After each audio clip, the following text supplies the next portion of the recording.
မိခင်ရောရှိသူပါတနေ့တည်းနဲ့ဆောင်းရှောင်းခဲ့ရတဲ့နေ့အဲ့ဒီနေ့မှာပဲကိုလှအောင်ရဲ့ဘဝဟာပြုံးလဲသွားခဲ့တယ်အားလုံးပဲမင်္ဂလာပါမိုင်ရှေ့ရှန်နယ်ကနေကြိုဆိုပါရစေဒီနေ့မှာတော့စာရေးဆရာတော်တာဆွေရေးသားထားတဲ့တွေးလီဆွေးမပြေဆိုတဲ့ဝတ္ထုလေးကိုဖတ်ပြမှာဖြစ်ပါတယ်ဒီဝတ္ထုဟာဆိုရင်ဆရာတော်တာဆွေဆေးအောင်တက်နေစဉ်ဆေးအောင်ကလူနာတယောက်ကပြောပြတဲ့သူ့ရဲ့ဘဝစာကြောင်းဖြစ်ပါတယ်အဲ့ဒီလူရဲ့ဘဝစာကြောင်းဟာမရည်ရွယ်ပဲနေရှင်အင်္ဂလိပ်တွေရဲ့စစ်သားဖြစ်ရပြီးဇုံစားခန်းတွေရင်ဆိုင်ရခြေခွဲဆရာတွေနောင်တရဆရာတွေပါဝင်ပါတယ်ဒါဆိုရင်စားလိုက်ကြရအောင်တွေးလေဆွေးမပြေစာပေဝါဒနာပါသူတို့တင်အရှို့သည်မိမိတို့အကြောင်းကိုဝူထူရေးစီလို၍စာရေးဆရာအားပြောပြတတ်ကြသည်1950ခုနှစ်ဖေဖော်ဝါရီလ9ရက်နေ့ကရန်ကုန်ဆေးရုံကြီးအယူနာကုတာသောအခမ်း၌ကျွန်းတော်သည်ရှေမတန်းရာကြောက်ပါတိနှင့်လူနာကတင်ပေါ်လေရောင်းနေစဉ်အရာရှော့ပေလိလျမရှိသောရခိုင်လူမျိုးကိုလှအောင်သည်ထိုစဉ်ကသူ့အသက်အစိုက်အထိဘဝစာကြောင်းကိုကျွန်းတော်အားစိတ်ရှိလက်ရှိပြောပြနေပါသည်သူသည်စာတိစိတွေတာဖခင်ကညီစီယန်အင်စပက်တော်သူလူလားမြောက်တည်၌ကွယ်လွန်သည်ထိုအခါသူမိခင်မောင်ဆုံးမကသူအားစိတွေကျောင်းတွင်မထားတော့ပဲသူဦးကြီးရှိရာဖျားပုံမျိုး high school ကျောင်းသို့ပို့သည်ထိုမျိုးမှာသူအရှိဦးကြီးစားရသည်အဲ့ဒီလိုအစားရှိပြီးတော့ကိုလာအောင်သည်ရှေဖယိုအယူကျွနာနှင့်ဆေးရောင်တွင်ကာလာကြမြန်စွာနေရသူဖြစ်ပါသည်ကျွန်းတော်ဆေးရောင်ရောက်၍ဒုတိယမြောက်နေ့မှပင်တော်တာဆွေမန်းတီတီနှင့်လာရောက်မိုက်ဖဲကကျွန်းတော်အခန်းအပြင်ဖက်ကတင်နိုင်နေရသည်ကိုအတွင်ခန်းနေရကောင်းရောက်အောင်သူဆောင်ရပေးပါသည်ကျွန်းတော်နားမလဲသေးသောဆေးရောင်အကြောင်းတွေပြောပြပါသည်သူကဆေးရောင်ပေါင်းဆောင်ခဲလာပြီးဖြစ်၍ဆေးရောင်ပါဝါလှလေပြီသူအတင်ရေးထားသောသူအဖြစ်ပြန်မှတ်တမ်းထဲတွင်1945ခုနှစ်အင်္ဂလိပ်စီတာ၌စာကျင်အဖြစ်အမှုထမ်းနေစဉ်မလာ15ရက်နေ့ည7:00နာရီခန့်၌ရန်ကုန်မင်္ဂလာတောင်တန်း9မိုင်အကွေတွင်ကားချမ်းတိုက်မိ၍20စလုံးကလူများရန်ဆန်ကြားကြသည့်အနက်ကျွန်ုပ်ရှေဗီယိုကျိုးသည်ကျွန်ုပ်မောလာခဲ့သောကားကိုစီးလာခဲ့သူမျက်နှာဖြူမှာပေပြလက်မွန်ကျိုးသည်အရှာကားမှာအမေရိကန်မေဂျာဒိုနီယာ၌ပွဲချန်ပြီးဆုံးသည်ကျွန်တော်တို့လူနာနေရော့ကိုမင်္ဂလာတောင်စစ်ဆေးရောက်မှတဆင့်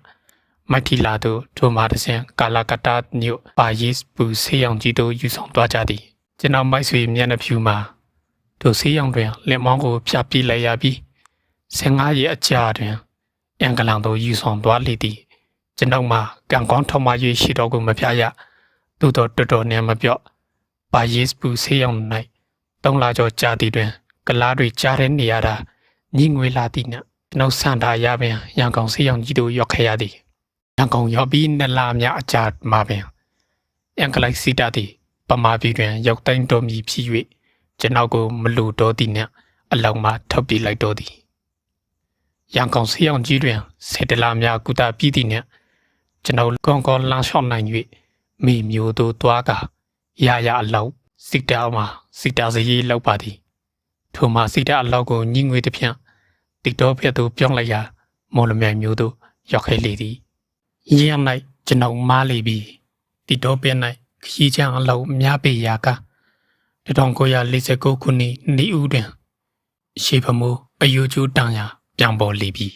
နိလေလော့ရောင်ဆောင်တပောင်တွေအထား၌မော်လမြိုင်ဆေးရောင်လော့တွင်မဖြစ်နိုင်တော့သည်နှင့်ရန်ကုန်ဆေးရောင်ကြီးတို့ရော့အောင်ခေရင်းစွာလာခဲ့ရတော့၏ရခင်ကတီဟောင်းကျွမ်းဟောင်းဆရာမှုဆရာမတို့သည်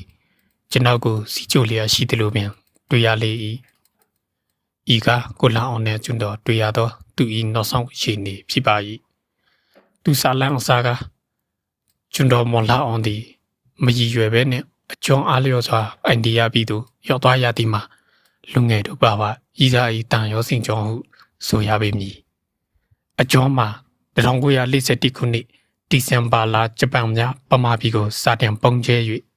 ကျွန်တော်တို့ဖျားပေါင် high school မှာကျောင်းသားအလုံးကိုမိဘရထံပြန်ကြားသည့်၌ကျွန်တော်မှာရှိသူအတွက် ခွဲရမှတဲမြညာဖြစ်နေ၍စစ်တွေမျိုးတို့ရောက်တည်းမပြနိုင်ဖြစ်နေခဲ့သည်တို့ကြောင်ကြနေစဉ်ဝဲရန်ကုန်မှာရခိုင်ကျွန်းသားတစုသည်တင်ဖို့တစင်းနဲ့ချာပေါင်စက္ကန့်ရောက်လာကညီအိုင်ရနာကြသည်၌ကျွန်တော်ကိုတွေးသွား၍ကျွန်တော်ကိုစစ်တွေသို့ပြန်မလိုက်အောင်ခေါ်ကြသည်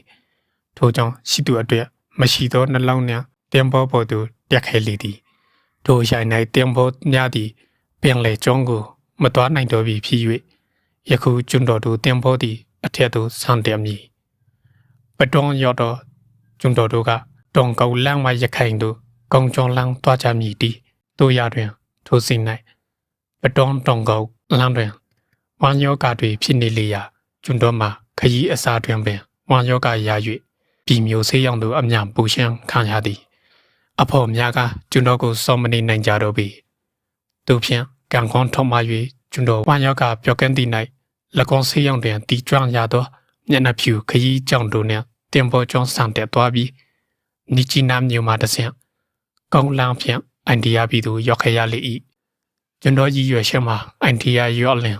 ရခိုင်သို့သွား၍လွယ်ကူလိုက်မည်ဟုသောမျှော်လင့်ချက်နှင့်ဖြစ်၏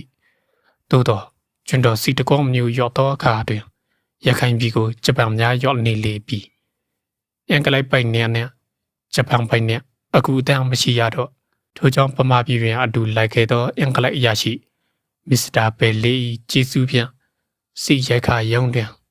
စကြီးကလေးလောက်ရလေ၏မစ္စတာဘယ်လီသည်ကျွန်တော်ကိုရှိခံသည်အသက်ဆက်ရှိနေနှင့်ရှော့ပေးကြောနေသောကျွန်တော်အရာအမောင်းကိုသူသဘောကျလာသည်တနေ့တော့မစ္စတာဘယ်လီသည်ကျွန်တော်အားအလောက်ခွင့်ယူစေပြီးတာချီလျံမျိုးတို့မိယထနှင့်ခေါ်သွားသည်ရော့လျံလေကြောင်းအတာတင်ခွင့်ကိုလိုက်ပြ၏ကလားလူငယ်တို့သည်လေရင်ပြောင်ပေါ်မှခုန်ချခြင်းကိုလေ့ကျင့်နေကြ၏ပေနေစေကျော်အမြင်ဆောက်လောက်ထားသောလေရင်ပြောင်ပုံတံတို့အပေါ်မှစပရိုင်းမွေရအခင်းများပေါ်သို့တဖောက်ဖောက်ခုန်ချကတပါကျွန်းထိုးကြရ၏ဤတွင်မျက်နှာဖြူအရာရှိတို့ကပြန်ပြအားပေးနေကြသည်ရှိမှုနေကြသည်ကျွန်တော်မှလူငယ်တို့ပါပါတင်းတို့လုံးကလောက်ချန်ဆန်းပါပြီဟူစိတ်ထဲကယူတို့ရွာတာဖြစ်လာ၏ခိတ္တများအကြတွင်အထက်ကောင်းကင်မှာလေရင်ပြောင်တန်းတွေကြားရပြီးလေထီးမှုပင်ကလေးတွေပေါ်လာကြကတဲမြေမွာကျဲထားသောကွင်းကြီးထဲသို့ကြားလာကြကောင်းသည်ထိုအခါရှောမောလာပါသောအင်္ဂလိပ်မလေးတို့သည်လေထီးဆန့်ချသူများစီသို့တရောစီအတီးတီးပြေးကြကလေထီးချိုးတွေဖြောက်ပေးကြသည် kiss baby တွဲခေါ်လာကြသည်လေထီးဆန့်ကြံနေသူများကကလားလူငယ်တွေဖြစ်၍မျက်နှာဖြူမှလေးတွေတွဲခေါ်လာသည်၌ကြီးကန်းနှင့်ဦးပြိုင်တောင်ပန်ရှင်းရှက်လာသည်နှင့်ပင်တူနေပေသည်ရှေ့ရခင်ကအသားမဲဆိုလျက်မျက်စိပြန်ရှောင်ခဲ့ကြသောအဖြူမှလေးတို့သည်ယခုအခင်အရေးပေးလာသည်ရှိသူရီစားများလို့တွဲလာကြပြီးနားနေသည့်တဲထဲသို့ရောက်လျံပီလာကြီးကိုသူတို့လေးတွေကိုယ်တိုင်ဖော်တိုက်ကြသည်ကလာကလေးတွေဤနဖူးပြန်နှင့်ပါပြန်တို့ကိုနှောက်ခမ်းဒီတွေကလေးတွေနှင့်မွေမွေပေးကြသည်စိုင်ပါပဲလားအန်ခရာကျွန်တော်ဒီအီမြန်ကွန်းကိုကြည့်နေရမှာမစ္စတာဘယ်လီလက်ကိုဖြင်းကြီးကရုတ်တရက်ပြောလိုက်ရရင်းကိုကျွန်တော်အားအခဲခါနေသည်ဖြစ်သောမစ္စတာဘယ်လီကမင်းသူတို့လိုမဖြစ်ချင်ဘူးလားဟာဖြစ်ချင်တာပေါ့အန်ခရာဒါပြန်မင်းသူတို့လိုလီရင်ပြန်ပေါ်ကခုံချရဲပါမလားအော်မာကလားလေးတွေတော့လောက်ရဲသေးတာကျွန်တော်ကပါမလောက်ရဲရမှာတော့ဒါပြန်ကလီတာထဲတွင်းပေးမလေလာခါလေးကုန်းတယ်ကွာအခုမင်းလာစားတဲ့နှစားရမယ်ကြီးပါလန်းလေးရှိတယ်ဆန်စီကမစ္စတာဘယ်လီသည်သူတို့တိုင်းပြည်နဲ့လူမျိုးအတွက်ကျွန်တော်အားသူတို့စစ်တာထဲသို့ဝင်စီရစီတကွန်မှာတာကြီးလန်သို့တမန်ခေါ်လာခဲ့သည်ဖြစ်ကြောင်းကျွန်တော်တော့တွေးမိပါ၏ညီတို့ပြန်ဖြစ်လန်ကစားသူ့အကြံအောင်မြင်ပါလိမ့်ပြီကျွန်တော်သည်လေတီဆန်စစ်တာတရောဖြစ်သွားလိမ့်ပြီ1943ခုနှစ်မဟာမိုက်တိုပဲမှာလေထီပြော့ကြားတွေပမာပြည်တွင်သို့စာတင်စင်စားပြုဆိုင်ဝဲကျွန်တော်ဤအထက်အရာရှိသည်ကျွန်တော်ကိုခေါ်ငင်ကမြန်မာပြည်တွင်အပေအရာ၌ဆွေမျိုးမိုက်ဆွေများရှိသည်အပေကိုတွားချန်သည်ဟုမေးကျွန်တော်သည်ပထမရေးစားရှိရာဖျားပုံမျိုးနှင့်ဒုတိယမိခင်ရှိရာစီတွေမျိုးတို့သာတွားချန်သည်အရှားပဲမှာဆွေမျိုးမိုက်ရှိမရှိဟု ဖြေမိလေသည်ကဲကောင်းပြီဟူဆိုကခရီးထွက်ရန်ပြန်ဆန်းစီပြီးတောင်ရမြောက်သောနေညာအချိုင်၌လေရင်ပေါ်တက်ခဲလေသည်ယခုကျွန်းတော်နှင့်အတူလေထီဆင်းရမည်သူများမှာမော်နီနှင့်မြာကြီးခေါ်ကျွန်းတော်ကဲ့သို့မြန်မာလူမျိုးနေရောနှင့်ကျွန်းတော်အားနီဘေးလမ်းပြလောင်မည်မျက်နှာဖြူအရာရှိမစ္စတာဘက်ဖြစ်လေသည်ဒီနှင့်မော်မိုက်ကြီးဝဲအပေမှအပေသူရော့လေသည်မသိခေါင်ဆင်းရန်အချက်ပေးလိုက်၍သာလေရင်တကားပေါ်မှာကိုလွှင့်ထုတ်လိုက်ရသည်အော်သူဖြင့်ပါကိုများမညံ့ရပါလေထီသည့်ကွန်ဆာပွင့်ရေးမြေပြန်သို့တောက်ခနေရောက်သောအခါတွင်ဟယ်လိုဟူသောကျွန်တော်ရှေကဆင်းသွားသည့်မော်နီအချက်ပေးတံကိုကြားရသည်နှင့်ဟုတ်ဟူပြောင်၍အချက်ပေးလိုက်ရပါသည်ဤသို့လျှင်ဟယ်လိုဟုတ်နှင့်တယောက်တစ်ခုအော်ချ၍လူလေးယောက်ဆောင်မိကြသောအခါတွင်မစ္စတာဘက်ကမိယောအချက်ပြလိုက်သည်နှင့်လေရင်ပေါ်မှာစာနာရက်ခါနှင့်တဲမိုးရွက်ဖြင့်ထုတ်တွေရှာလိုက်လေသည်ကျွန်တော်တို့အော်မှကြည်နေသောအခါကြားလာသောလေထီတွေကိုကျဲရောင်ပြန်ညံရသည်ထို့ကြောင့်ကျွန်တော်တို့သည်လိုက်လံကော့ယူကထိုညာပါပင်တဲနှင့်အိုင်ယာနှင့်ကြာနာဖြစ်သွားလေသည်နည်းနည်းမှုတော်သောအခါတွင်မစ္စတာဘက်ကအခုကျွန်တော်တို့သည်မြင့်မှုမျိုးအနောက်ပြန်နေစေရှောင်းမိုင်กว่าသောတော်ထဲသို့ရောက်ပြီးဖြစ်ကြောင်းပြောရာစီတဘောနားမလဲသောကျွန်တော်မှာအံ့အားသင့်လျက်ဟင်ကျွန်တော်ကိုသွားဆောင်တဲ့နေရာမေးတော့ဖျားပေါင်းများစိတ်တွေလိုပြောခဲ့တယ်မစ္စတာပါတီပြောင်းကမင်းတို့သွားဆောင်တဲ့နေရာပူလို့ဖြစ်မလားကွာဟုတ်ပါကြီး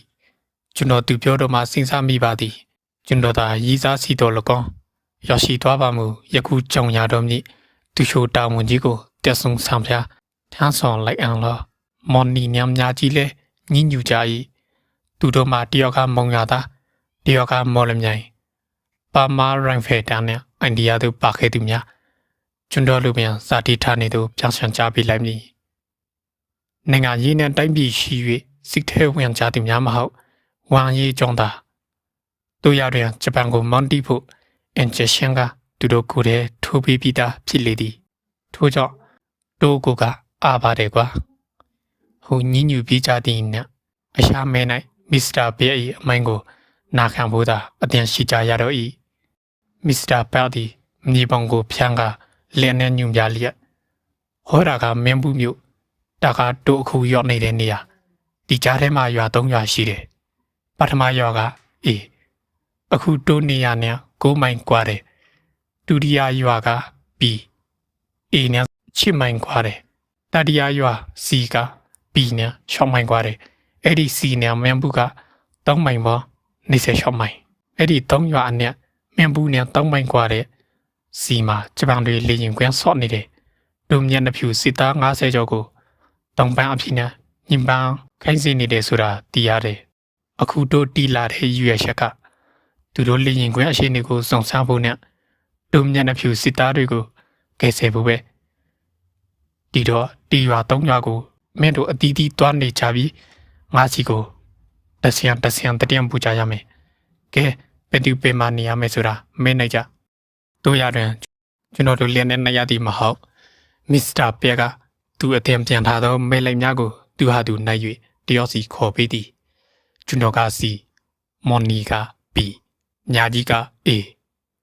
ဤတောင်ခုနံမြည်သူကအခက်ဆုံးစုသည်ကိုအထူးဖော်ပြစရာလူမည်မထင်ပါမစ္စတာဘက်သည်ကျွန်တော်တို့တွားခါနီး၌အတီးတီးလက်ဆွဲနှောက်ဆက်ကြရာကျွန်တော်အားမော်ယစ်မင်းဒီအရေးကြီးဆုံးနေရာကဆောင်ရွက်နိုင်မယ်ဆိုတာငါယုံကြည်ပါတယ်ကျွန်တော်၏နာမည်မှာမော်ယစ်ဖြစ်ပါသည်ယခုကျွန်တော်တို့အားညမတော်သားကြီးများပုံစံအတိုင်းရှီလောင်ရှိချမ်းဖြန့်ကြအန်ဂျီတို့နဲ့တပြက်ကြီးတွေခေါင်းပေါင်းက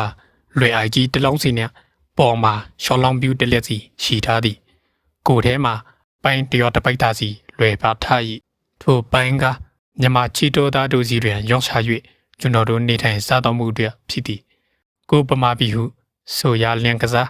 ကျွန်တော်တို့ရော့ပေါ်ရန်စိုက်ကူးများမထည့်ခဲ့ဘူးသောဒေတာဖြစ်၍မြေပုံအရာအခြေစူးစူးတိုးတာရှော့ခဲရလေသည်ပထမနနာရီခန့်ခရီး၌မြာကြီးနေခဲ့ရန်ရွာအနီးသို့ရော့ချ၍တိတပင်အော်တွင်တောင်ရောက်သားတနာရီများနာပြီးမြာကြီးကိုထားခဲ့ကမော်နီနှင့်ကျွန်တော်ခရီးဆက်ခဲ့ကြသည် နေ့လ2 နာရီခန့်တွင်မော်နီတောင်ကြသောရွာသူရွာဤအဆန်တန်းပင်ဖုန်ကြီးကျောင်းကိုကပ်မိ၍ကျွန်းတော်ပါထိုနေ့ခရီးမဆက်တော့ပဲညအိုင်လိုက်တော့ဤနနေ့အလျံ၌ကမော်နီကိုခွဲခွာခဲ့ရပြီယခုကျွန်းတော်တရတဲ့ဖြစ်တော့စိတ်အားကိုယ်အားတမျိုးငယ်လာသည်